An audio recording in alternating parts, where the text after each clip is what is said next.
Welcome to Night Sky Notebook. My name is Peter Detterline, and this is what's happening in August 2024. Let's begin with the moon phases. We begin the month with new moon on August 4th, the first quarter on August 12th, full moon is on the 19th, and third quarter on August 26th. The thing to really look for in August is going to be the constellation of Porus.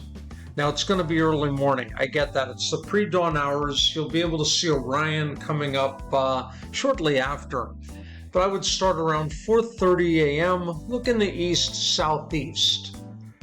Taurus is such a beautiful constellation. The bright star Aldebaran, the beautiful star cluster the Pleiades, and this month, Jupiter and Mars. Now it's a pretty big month, so I want you to take a look at it throughout August. Jupiter, Mars, and the Pleiades will all be lined up on August 3rd. By the 14th, by mid-month, Mars is going to catch up to Jupiter and they're going to be tight. They'll be really close to each other. And then the moon will join them as we get to the end of the month on the 27th. So check them out.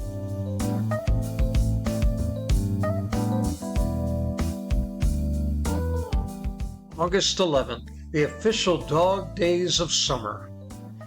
Now what this means is that the bright Sirius, the dog star, will rise just before sunrise. This is what the Egyptians used to develop a solar calendar. We call it the heliacal rising of Sirius. It's going to be difficult to see. It was for them too, but they had the desert and a nice flat horizon. Look low in the east-southeast about 20 minutes before sunrise. Binoculars will help.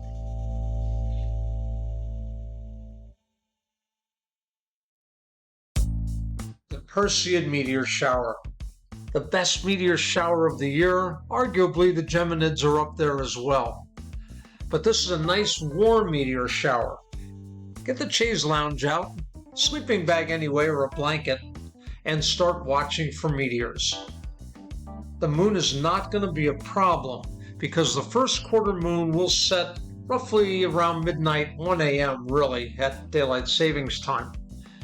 The meteor shower begins at midnight, so keep your back to the moon in the early part of it. But the best part of the meteor shower is about 3 to 4 in the morning when you should be able to see the most. And you should be able to see 1, maybe 2 meteors per hour. It really is quite phenomenal. Get a nice dark sight, get out there and watch those celestial fireworks.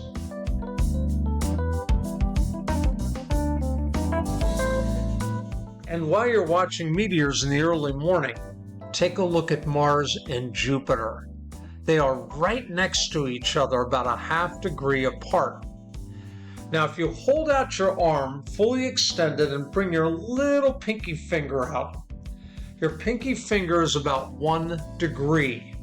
So the distance between Mars and Jupiter is going to be about half a pinky width, about ½ a degree. Check that out. It's going to be great. Use binoculars. You'll see both of them in your binocular field. This is really a beautiful conjunction or grouping.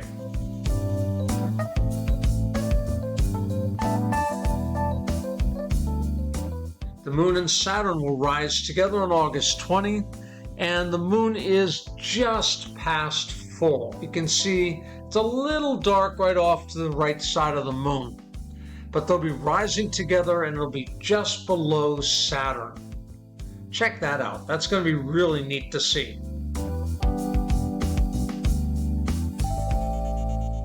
And as promised, at month's end, we're back to Taurus the Bull in the morning. And this time, the moon at third quarter is going to greet Jupiter and Mars. Look how far Mars has moved away from Jupiter at this point. The moon is going to be close to the Pleiades on the 26th and close to Jupiter on the 27th, making a nice right triangle with Jupiter and Mars. A lot of neat things to see this month. I hope you get a chance to get out there and enjoy those beautiful August skies.